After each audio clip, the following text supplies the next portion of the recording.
Estamos ao vivo, mais um encontro semanal para a gente tratar sobre extrajudicial, inventário extrajudicial. Entramos no Instagram também, né, Elisa? Entrando agora, estou te convidando aqui. Mas lembrando que o nosso encontro é com vocês aqui no YouTube. Quem está no Instagram tem que vir para o YouTube, né?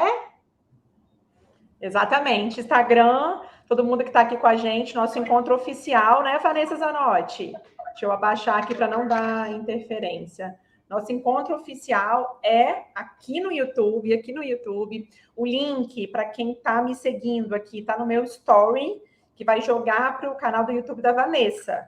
E quem está no Instagram da Vanessa, é só ir lá na bio dela, que vai direto para o YouTube.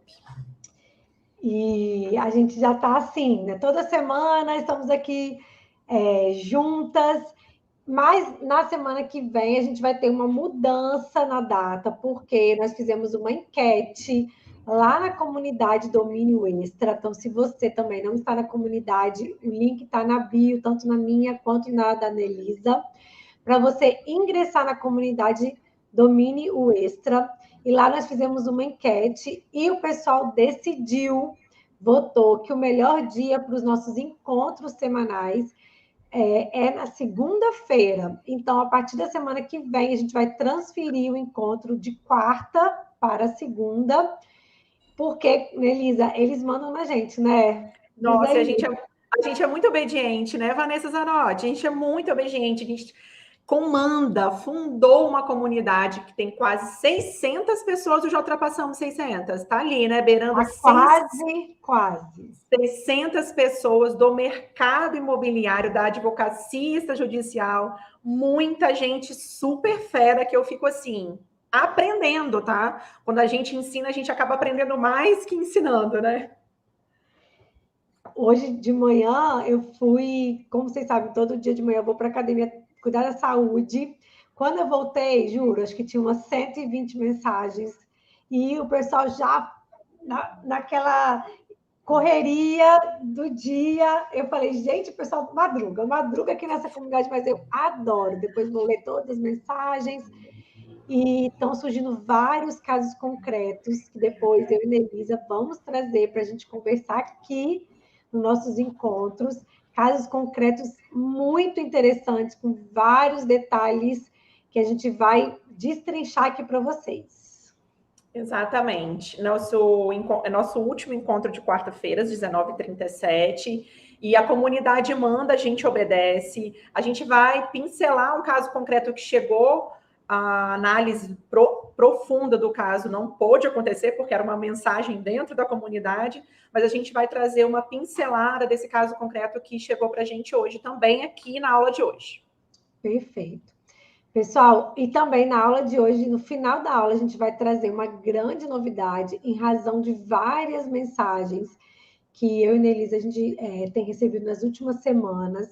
Nós refletimos muito sobre essa demanda que surgiu lá na comunidade, nos directs também que a gente tem recebido. E no final da aula, a gente vai trazer para vocês uma grande surpresa. Mas, Nelisa, vamos começar hoje já falando no caso concreto que a gente vai resolver na aula de hoje? Antes de entrar no caso concreto, eu quero pedir um pouquinho de compreensão lá nos directs, tanto de Vanessa quanto meu, porque é muita gente falando com a gente. É muita pergunta, é muito elogio, é muito feedback gostoso. Então, se a gente não conseguir responder assim na urgência que comumente a atual sociedade exige, aguenta um pouquinho que a gente vai receber, porque é muita demanda mesmo no direct, no WhatsApp, e a gente está chegando aí na sua resposta se você ainda não foi respondido. Estou vivenciando isso e Vanessa Zanotti também. Vamos lá, Vanessa. E é interessante porque teve um dia lá na comunidade que a pessoa me mandou uma mensagem no privado. Vanessa, eu mandei uma dúvida e está lá na comunidade e você ainda não respondeu. Aí eu pedi 1000 perdões. Falei, olha, porque as mensagens vão chegando e vão passando uma, né? Aí eu falei, desculpa, porque eu não respondi, mas eu vou voltar lá, vou responder. E aí a gente voltou a responder. Então, se acontecer isso com você lá na comunidade, pode chamar a gente lá no privado, mande mensagem no particular do WhatsApp que a gente volta e responde sem qualquer dificuldade, porque a gente está aqui, né, Nelisa, para dar as mãos. E o telefone que está lá é o nosso mesmo, é a gente mesmo que fala, isso é muito importante, né? Um diferencial né, de vários outros profissionais que são tão bons quanto, mas é a gente que fala ali de voz e dedo. Não é de carne e osso, não, é de voz e dedo. Verdade. Pessoal, hoje, o nosso caso concreto, nós vamos resolver aqui para vocês, é sobre falecimento antes de assinar a escritura pública. A transação imobiliária, né, de uma compra e venda de um imóvel, é uma transação que possui muitos detalhes, muitas peculiaridades, e que precisa ser realizada com uma assessoria jurídica de um advogado, advogada especialista em direito imobiliário. Porque são tantas as nuances, tantos os detalhes, e um dos detalhes é justamente esse, que pode acontecer, mas que tem solução, não é caso sem solução, tem solução, e a solução a gente vai trazer hoje. Então, o caso concreto é o seguinte: imagine uma pessoa que celebrou Rapidinho, uma... Vanessa. Pode falar. Desculpa. Não, pode falar. Eu que estou do lado de cá do balcão, percebo uma transformação da sociedade impressionante. Aí eu me dirijo a você, advogado, jovens advogados, dessa busca da advocacia por atos onde não é obrigatória a participação do advogado. E esse é um caso. E eu, em toda a minha experiência de falecimento antes de assinar a escritura, em 100% dos casos tinha advogado atuando. Ou seja, a sociedade já está despertando para essa assessoria aí jurídica fervorosa em atos como esse. Perfeito, a gente tem visto esse movimento realmente, porque a gente percebe que cada vez mais a pessoa desassistida, né, que não procura esse acompanhamento jurídico, acaba por, em algumas situações, sofrer algum tipo de prejuízo.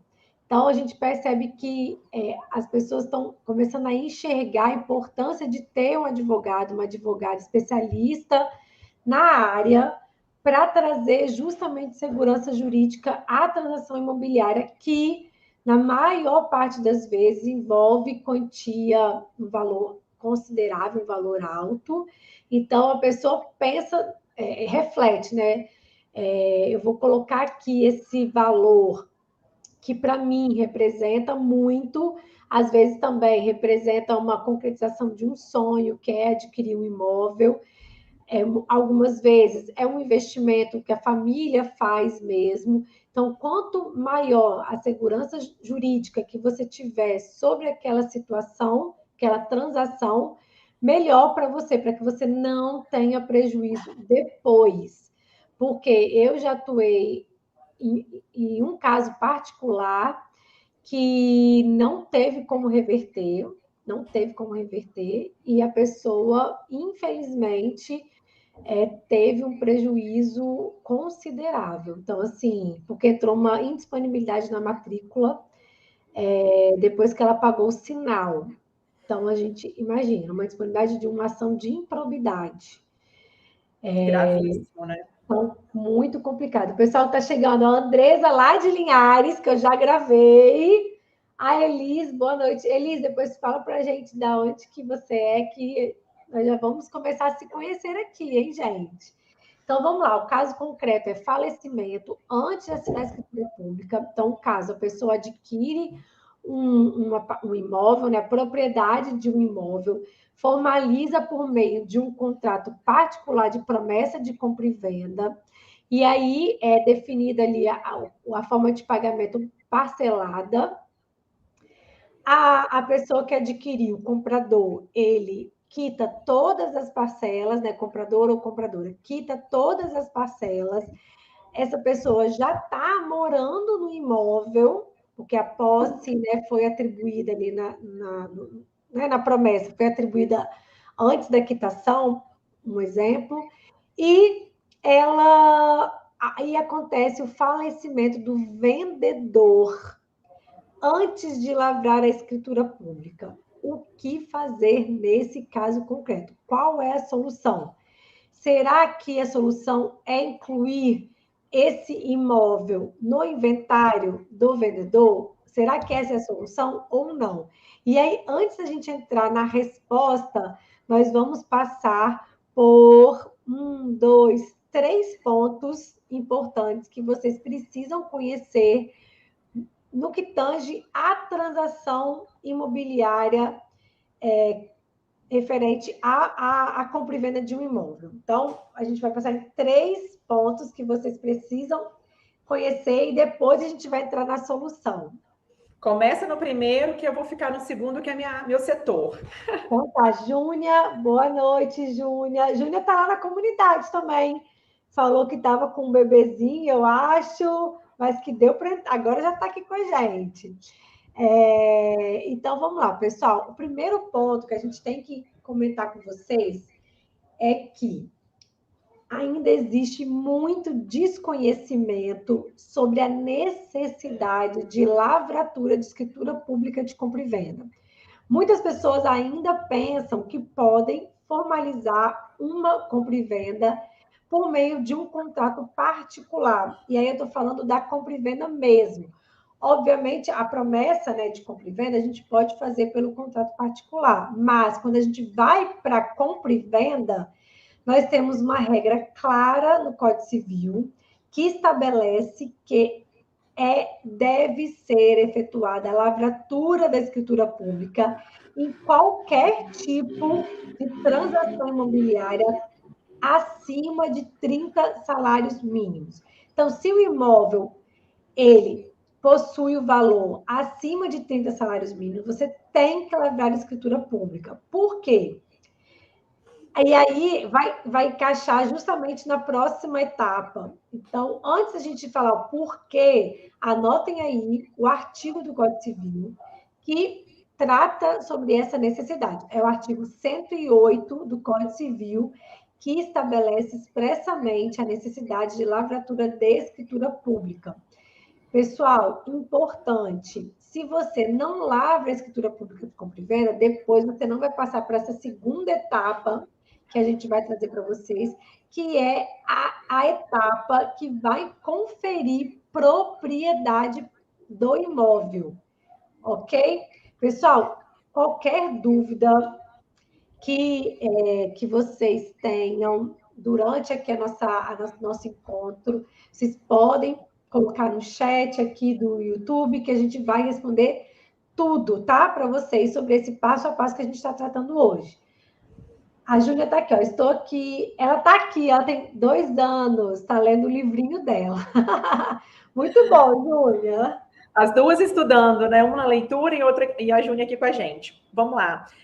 Ainda no artigo 108, por que exige a escritura pública? Porque exige a solenidade. E a solenidade, de uma forma muito simples, quer dizer assim, vai ou não vai? Você tem certeza que você vai? Sabe a solenidade do casamento, que a união estável não tem? O casamento, a solenidade do casamento é para reflexão. Vai ou não vai? A da compra e venda, a que exige escritura pública, vai ou não vai? Esse ato é solene, tem regras a seguir. Então, o legislador, em meu sentimento, deveria inserir que 100% dos atos, independente de valor ou não, deveria ser por escritura pública, porque a gente tem uma maior segurança jurídica. Mas ele traz essa possibilidade, né, de até 30 salários ser por instrumento particular. Quer falar, Vanessa? Pode ir. Olha só, você falou da solenidade, né? Como é importante. E aí rolou um meme umas semanas atrás da solenidade do casamento. Você viu isso? Sim. Um meme real, tá? Porque real. Não pode brincar no casamento. Eu falo para os meus noivos isso. Não pode brincar, é um ato solene. E eles falam sim, sim, sim. Só ficam lá regradinhos. Um meme real. Então, a solenidade, ela existe para você realmente refletir se você avança ou não. Então, indo para o ponto 2, mantra do direito imobiliário, mantra dos inventários, um mantra notarial e registral. Só é dono quem registra. Então, temos uma cultura nacional ainda de pegar a escritura embaixo do braço e achar que é proprietário. E aí, quando, no caso dos seus clientes, né? Quando o seu cliente chega no escritório para fazer um inventário, e aí você descobre que tem um serviço complementar, que a doutora Vanessa Zanotti é a rainha do serviço complementar. Você descobre que precisa regularizar alguma coisa antes ainda e agregar valor ao seu honorário. Então, o que a gente está fazendo aqui é ensinar a sociedade também que ela precisa regularizar, registrar os instrumentos notariais lavrados nos tabelionatos. Então, só registra quem é dono.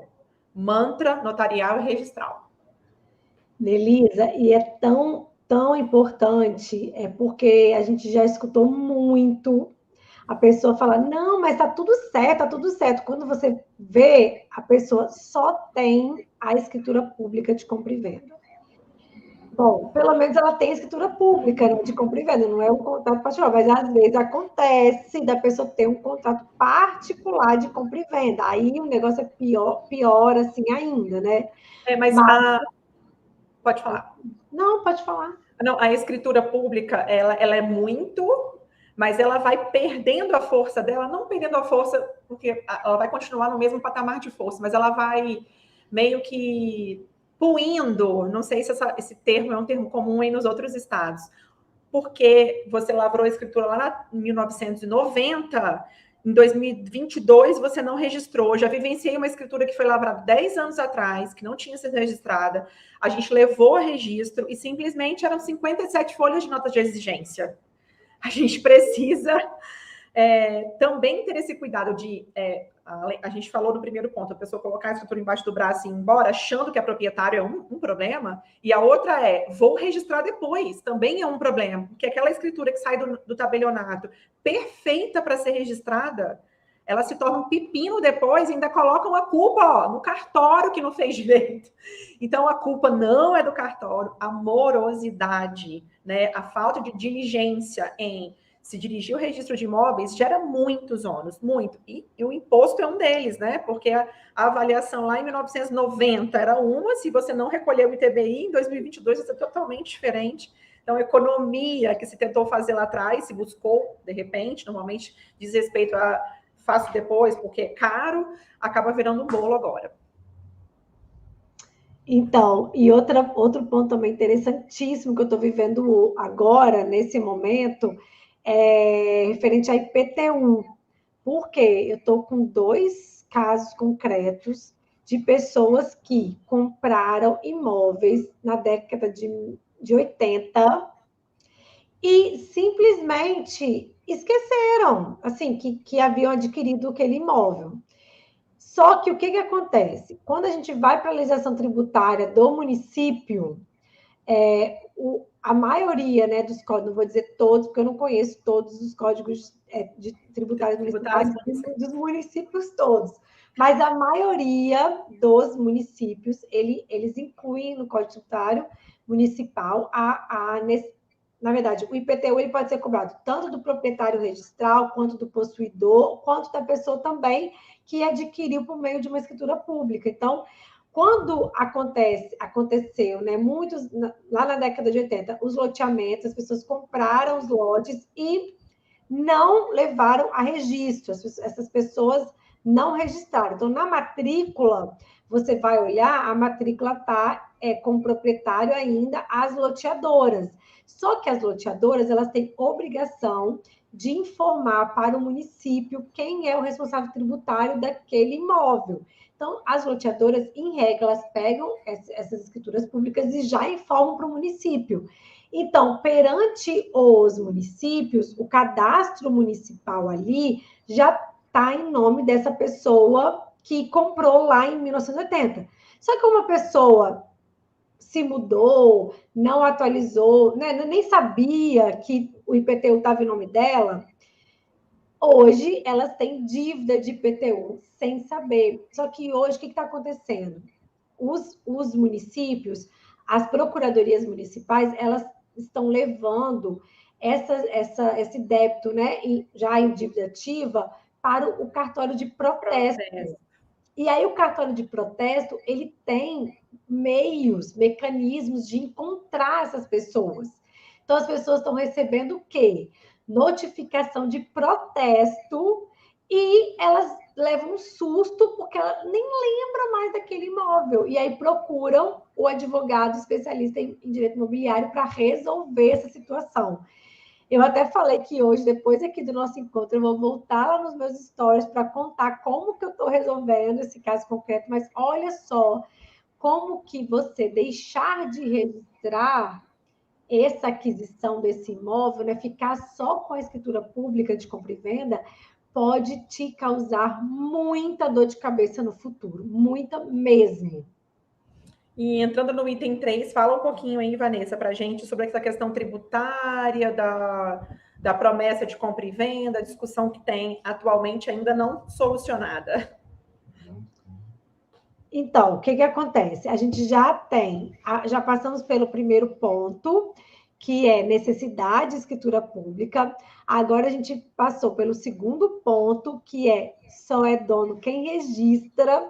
E o terceiro ponto que a gente vai conversar hoje é sobre tributação na compra e venda. E aí é interessante porque num dos nossos encontros passados a gente abordou um pouco sobre esse assunto.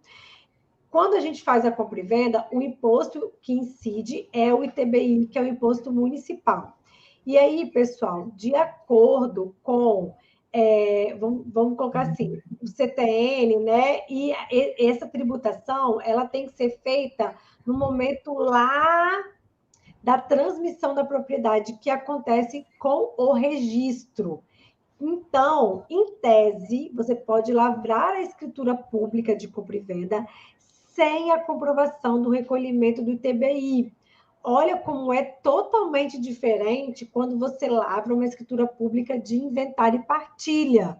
No inventário e partilha, a gente tem que comprovar o recolhimento do ITCMD antes da lavratura da escritura pública. Agora, na compra e venda, não. A gente lavra a escritura pública de compra e venda e o ITBI deve vir posteriormente quando do registro dessa escritura pública. Essa é a tese, né, 1124 do STF, vai nesse sentido, ainda não está julgado 100%, não finalizou esse tema, rendeu um assunto, um babado enorme lá no STF. E aí a gente ainda vai ver, né, cenas dos próximos capítulos. E aí é interessante, eu atuei num caso que a empresa, né, a incorporadora, a construtora, ela estava exigindo do comprador o recolhimento do ITBI para lavrar a escritura pública. E aí, o que aconteceu? O caso, né? A pessoa iniciou ali a lavratura da escritura pública no terminal de notas e o tabelionato solicitou ao município a avaliação do imóvel para o recolhimento do ITBI, como se fosse um ITCMD, né? Enfim, quando o município veio avaliando bem, avaliou por um valor diferente do que constava na promessa de compra e venda. E aí o comprador falou, bom, eu tenho todo o direito de impugnar aquela avaliação que foi feita pelo município. E aí o comprador impugnou. Só que olha, gente, como que acontece quando a pessoa não tem uma assessoria jurídica. Lá na promessa de compra e venda, tinha uma cláusula que estabelecia um prazo para a lavratura da escritura pública. E aí, como esse comprador, ele impugnou o ITBI, a escritura pública de compra e venda não foi assinada dentro do prazo que estava lá previsto na promessa de compra e venda. E o que ia acontecer?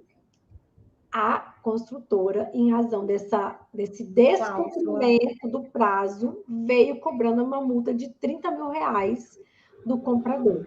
Ele quase teve um treco, caiu para trás, porque ele não entendeu nada. Como assim? Mas você sabia que eu estava impugnando o ITBI, você está acompanhando aqui esse procedimento, mas, pessoal, aí foi quando ele me procurou Eu até comentei esse caso anteriormente, que eu estou com o depoimento dele para soltar nas redes, mas ainda não editei, né, quando coloquei a legenda para publicar.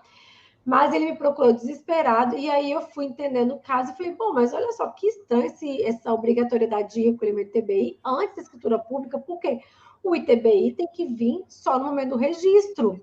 E aí entrei na negociação para não ser efetuada a cobrança da multa, a gente conseguiu afastar a cobrança da multa, e ele conseguiu seguir o recurso, olha só que interessante, o recurso do ITBI dele foi provido. Então, imagina se ele tivesse desesperado, ele teria pago o ITBI no valor a maior, e era um valor, acho que era em torno de uns 15 mil reais a diferença do tributo. Ele talvez teria pago a multa, porque com medo porque a construtora vem em cima, assim, né? Querendo, fazendo mil exigências. Engolir. Se não pagar, vai ser protestado, enfim. E aí a pessoa para, respira, procura alguém especializado e resolve a situação para a pessoa. Então, olha como vão acontecendo os desdobramentos, né? Exato. Então, vamos lá para a solução do caso concreto? Vamos, solução para o caso concreto. Pessoal, Nelisa, vamos embora.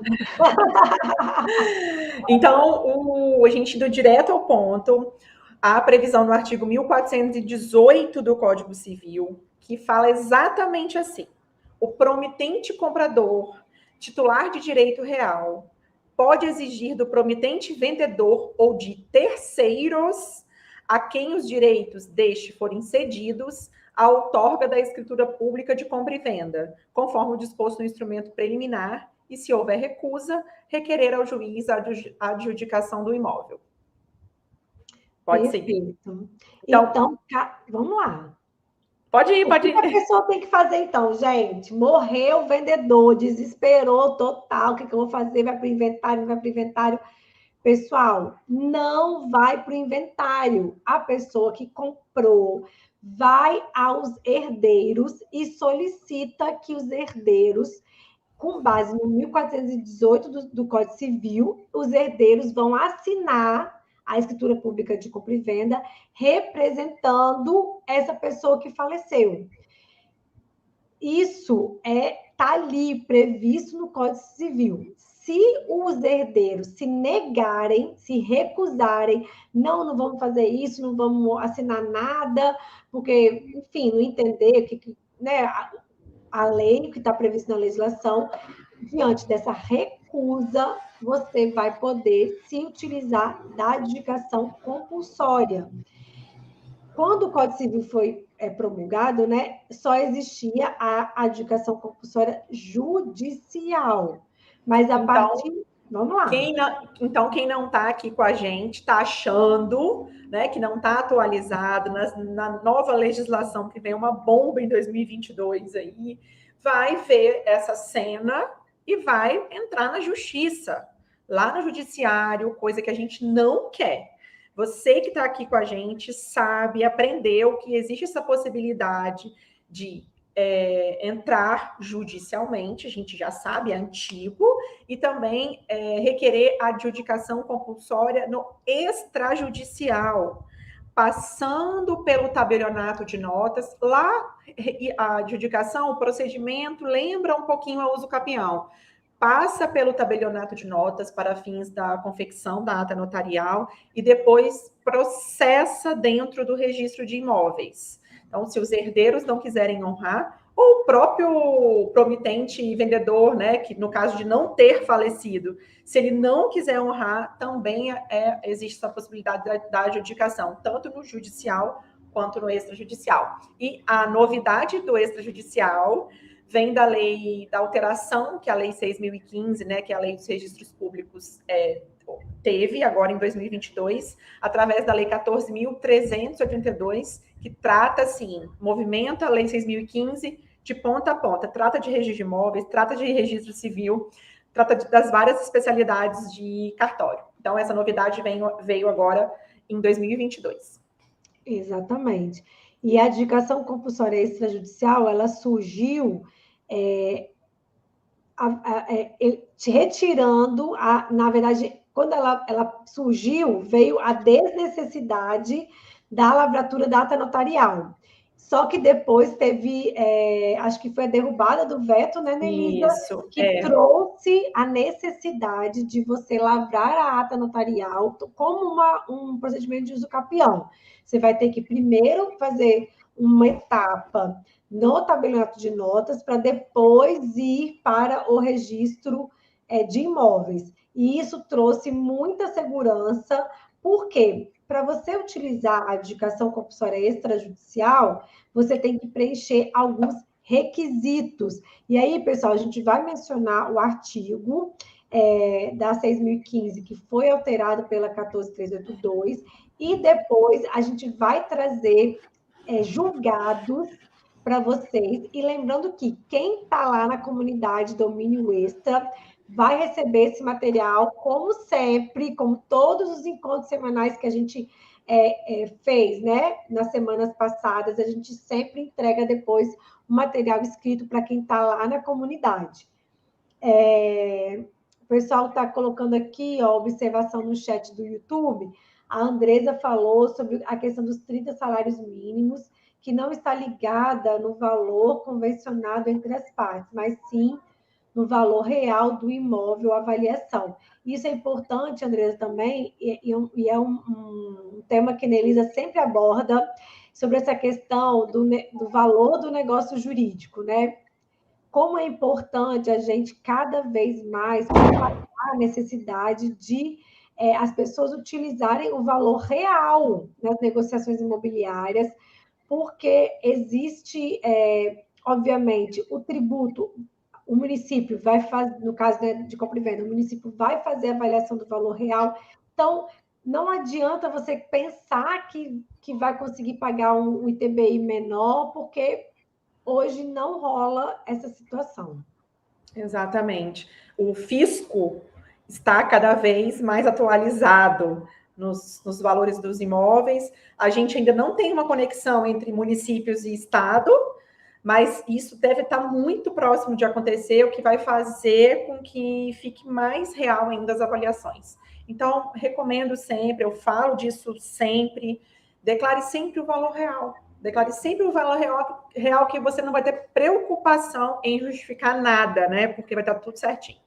Exatamente. Então, o artigo da lei que autoriza a adjudicação compulsória extrajudicial é o 216B, e ele estabelece alguns requisitos que você tem que preencher, e ele, ali no parágrafo 1º, estabelece a obrigatoriedade da presença do advogado nesse procedimento. Então, como é importante você saber dessa possibilidade do extrajudicial, porque, como a gente sempre fala aqui para vocês, o que a gente puder evitar ir para o Poder Judiciário e ficar agarrado ali por anos e anos e anos, a gente resolve no extrajudicial e traz resultado muito mais rápido para os nossos clientes e, obviamente, para a gente também, porque aí os nossos honorários vão ser recebidos de uma forma muito mais rápida. Rápida e eficiente, né? Porque além do dinheiro no bolso, tem a entrega do resultado. Com certeza. Então, o artigo 216B traz ali o que você tem que comprovar para fazer jus à adjudicação compulsória extrajudicial. E aí, eu acho, Nelisa, que a gente podia partir para o primeiro precedente, porque aí o precedente ele já aborda também os requisitos, né? Que está previsto no artigo. E aí, para quem vai estar assistindo depois, que já vai estar com o material escrito, né? Também já vai conferir ali também os requisitos da lei e os precedentes que a gente vai mencionar agora. Só rememorando que quando, no caso do falecimento, se os herdeiros derem ok, e a gente está com um caso concreto neste momento, né, Vanessa? Que os herdeiros, houve uma conversão, e eu queria que você falasse um pouquinho disso. Era um processo judicial? Como que era esse... Então. Me fala um pouquinho dessa... Está ainda rolando. Conta essa conversão que você exerce um brilhante trabalho nessa conversão do litígio para o consenso. Fala um pouquinho disso. Pessoal, a gente está com um caso concreto, que a gente está para lavrar a escritura pública de compra e venda, mas como que ele começou? A pessoa adquiriu o imóvel, efetuou exatamente esse caso concreto que a gente está tratando hoje. Ela pagou, né, as parcelas, já estava ali, né, residindo no apartamento, e aí quitado, era um casal, né? Um deles, acho que a esposa faleceu. E aí, quando ela nos procurou, ela estava assim, desesperada, porque ela achava que não ia conseguir resolver, e ela queria já registrar. O objetivo dela é registrar, acho que até mesmo para depois vender. Dela quem? Só para recapitular, dela compradora. Isso. A compradora. E aí, quando a vendedora, né, faleceu, a compradora ficou desesperada, porque achou que não ia conseguir regularizar. E o que a gente fez? Inicialmente, a Lei 14.382 não tinha sido promulgada ainda, foi 2021. A gente notificou os herdeiros para que eles viessem, né, ao tabelião de notas, substituindo a pessoa que faleceu, né, a vendedora, para a lavratura da escritura pública. E simplesmente os herdeiros ignoraram nossa notificação extrajudicial, fingindo que não era com eles. Então, nós, diante da omissão, nós ajuizamos a ação de adjudicação compulsória. E aí os herdeiros foram citados.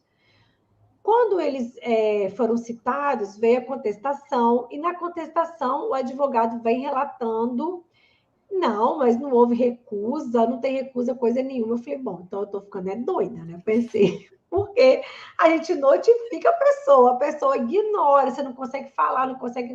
Na época, até eu conversei com um advogado, eu descobri quem era o advogado que está cuidando dos documentos para ingressar com o inventário, olha isso. Acabei de lembrar desse detalhe. Consegui falar com o advogado, aí ele falou, não, doutora, porque meus clientes estão aqui, não sabe o que fazer e tal. Tipo assim, não me deu resposta também, enfim. Aí depois veio a contestação assinada por outro advogado. E o advogado falou, não teve recusa coisa nenhuma e tal, não sei o quê.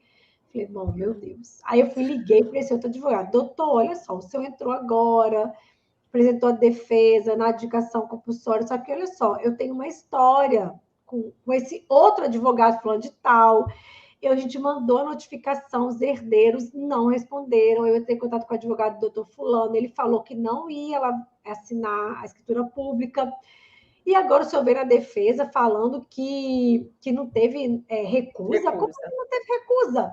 Aí ele, não, doutora, eu estou sabendo essa história agora, calma, não sei o quê, mas olha só, já que eu entrei nesse processo e tal, eu vou conversar com os meus clientes e vamos ver se a gente consegue resolver. Resumo da ópera: esse advogado conseguiu convencer os herdeiros de que, pelo artigo 1418, eles teriam sim que assinar a escritura pública de compra e venda, e nós vamos, se Deus quiser, assinar essa escritura pública e vamos, obviamente, requerer a extinção da adjudicação compulsória judicial, porque vai perder o objeto. Mas olha só a história, que novela.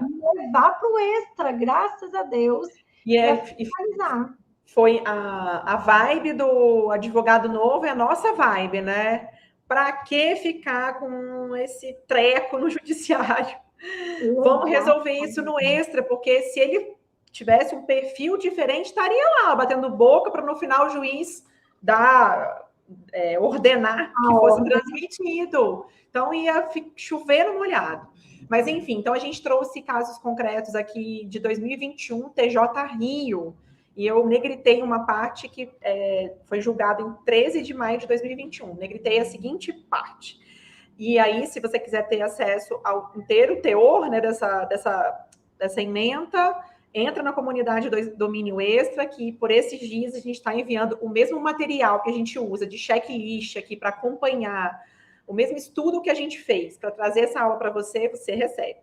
Então, a parte em negrito dessa decisão do Rio fala assim: é consabido que se faz desnecessária a eventual abertura de inventário, já que o óbito do promitente vendedor ocorreu após a quitação integral do valor acordado para a venda do bem, ou seja, o bem objeto da lide já não mais integrava a esfera patrimonial do falecido quando do evento morte. O inventário, e aí em caixa alta, o inventário não é o meio adequado para a providência requerida. E extinguiu sem julgamento do mérito, porque a via adequada é o tabelionato para fins da escritura pública definitiva de compra e venda ou uma possível adjudicação compulsória se houver recusa.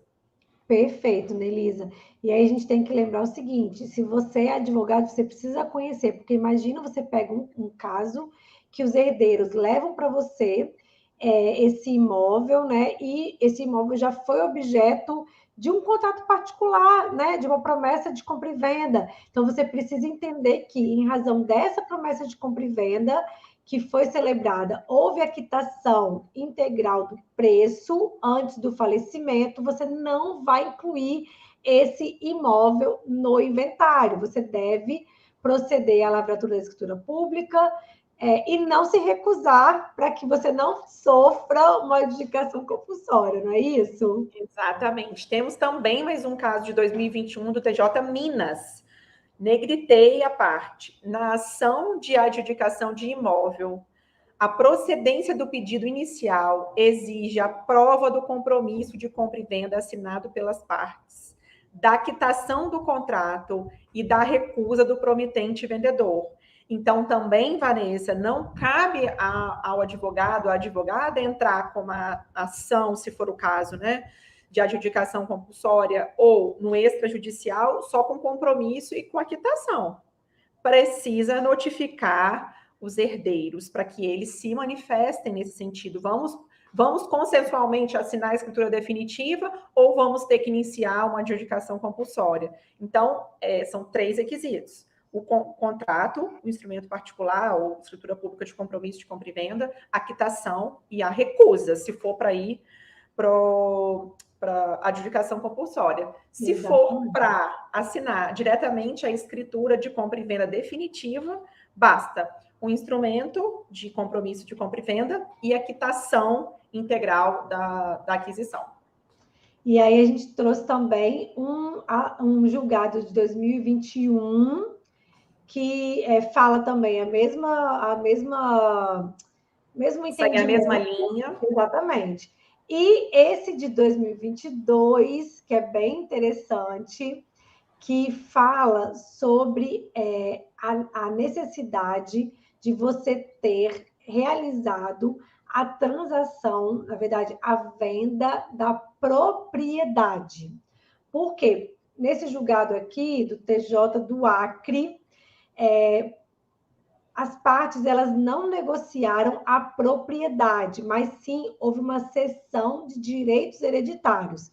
Então, a cessão de direitos hereditários, ela não vai converter, ela não vai ser possível você fazer uma adjudicação compulsória de uma cessão. Você precisa ter tido a venda da propriedade imobiliária, do imóvel. A promessa, né? A promessa da venda do imóvel. A promessa da venda do imóvel, não uma cessão de direitos. A cessão de direitos não vai gerar para você a possibilidade de utilizar a adjudicação compulsória. Então, esse de 2022 também é bem bacana. E aí ele remete as partes ao quê? A uma sobrepartilha, porque nesse caso haveria necessidade de realizar, como já foi feito o inventário, e partilha agora de uma sobrepartilha.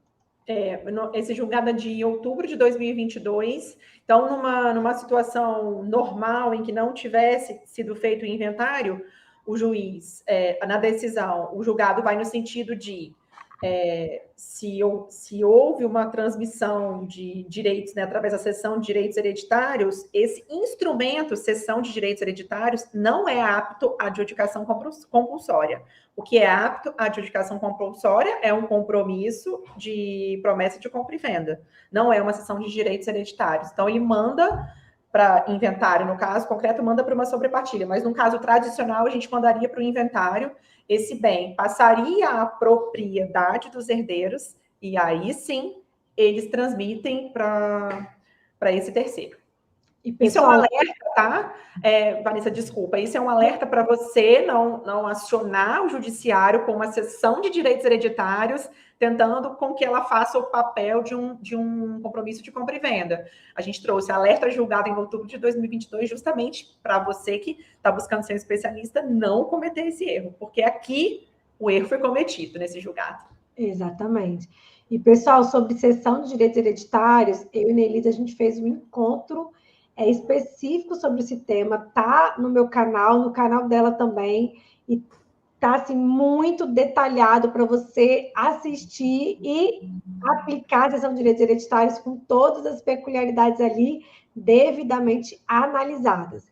Agora, a gente vai falar para vocês uma grande surpresa, já que a gente finalizou todos os pontos que a gente ia tratar hoje sobre o caso concreto que a gente trouxe.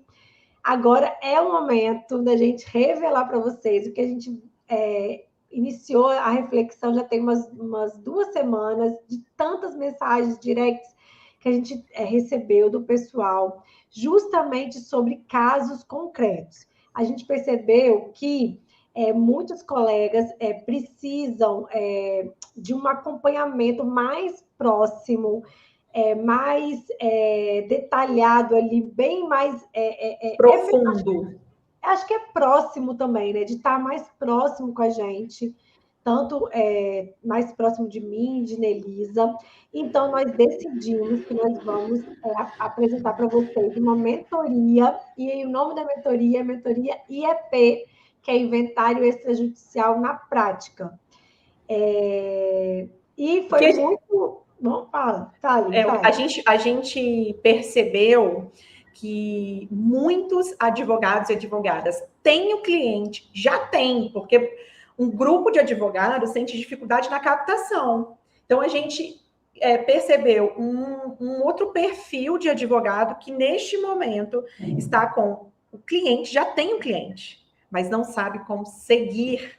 Então, foi essa demanda que tocou a gente, várias pessoas acionaram a gente nesse sentido. Então, a gente vai colocar à disposição essa mentoria IEP, que está vindo no meio, né? Porque o curso, meu primeiro inventário extrajudicial, ele está chegando. E a mentoria veio em razão desse acionamento. Várias pessoas acionaram a gente nesse sentido. Tenho cliente, mas não sei como seguir.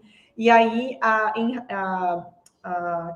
questão também do precisar mesmo de um segurar na mão, isso que a gente sentiu. A gente tem colegas advogados, eu falo colega porque estamos no juridicamente conectados, né? Colegas advogados que precisam de uma proximidade, né? Uma conexão mais íntima com a gente, para que a gente segure na mão dela e dele e proceda aí essa trajetória no extrajudicial. Exatamente.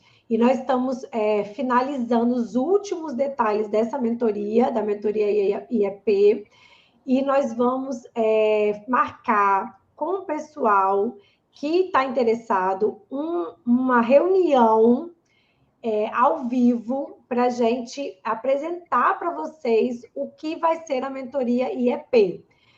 Então, o que vai acontecer? Os detalhes a gente vai tratar nesse encontro, vai ser agendado exclusivamente para quem tiver interesse na mentoria. E aí nós vamos disponibilizar no nosso... Aqui, quando a gente finalizar essa aula, esse encontro agora, na legenda que vai vir no YouTube, a gente vai disponibilizar um link de um formulário de uma pré-inscrição, porque quem tiver interesse na mentoria deve preencher esse formulário de pré-inscrição, porque é por meio desse formulário que a gente vai agendar esse encontro para a gente detalhar e apresentar para vocês todos os pormenores da mentoria IEP que a gente está preparando com muita dedicação e muito carinho para vocês. E importante alerta geral, que as vagas, que são pouquíssimas, pouquíssimas, elas serão disponibilizadas primeiro para quem está na comunidade com a gente. Então, se você tem interesse, vai preencher o formulário, você precisa correr na comunidade, porque a gente vai selecionar, dar prioridade para quem está na comunidade fazer parte compor essa mentoria, que eu estou apaixonada por ela já, tá, Vanessa? Eu também. Porque é segurar na mão mesmo, é exclusividade, não é nada aberto, é algo muito restrito, uma super exclusividade para você, que já tem o cliente, mas não sabe como seguir. Exatamente. Mas nossos encontros semanais vão continuar aqui no YouTube. Então, na semana que vem, a gente vai ter o nosso encontro na segunda-feira e vamos trazer um caso concreto para resolver aqui com vocês novamente, não é? Exatamente. Então, entre no link da nossa bio, acesse a comunidade, baixe o e-book Como Conquistar o Seu Primeiro Inventário Extrajudicial. Ele é super levinho de ler e você tem várias coisas legais lá, casos concretos, como fazer captação, serviços complementares que você pode agregar no seu honorário. Então, a gente tem ali tá iniciando uma trajetória gostosa, né, Vanessa? Nós duas juntas e proporcionando, principalmente a Jovem Advocacia. Eu sou muito fã, tá? Extremamente fã da Jovem Advocacia, que é quem precisa desse acolhimento inicial, para a gente seguir junto e colocar todo mundo nos seus trilhos, né? Se destacando na sociedade em que vivem. Exatamente. Então, a gente aguarda vocês semana que vem, segunda-feira. Já bote aí na agenda de vocês. E, pessoal que está interessado na mentoria, preencham o formulário e venham para a comunidade Domínio Extra. Então, até segunda-feira. Beijo, boa noite. Beijo aqui no Instagram, boa noite.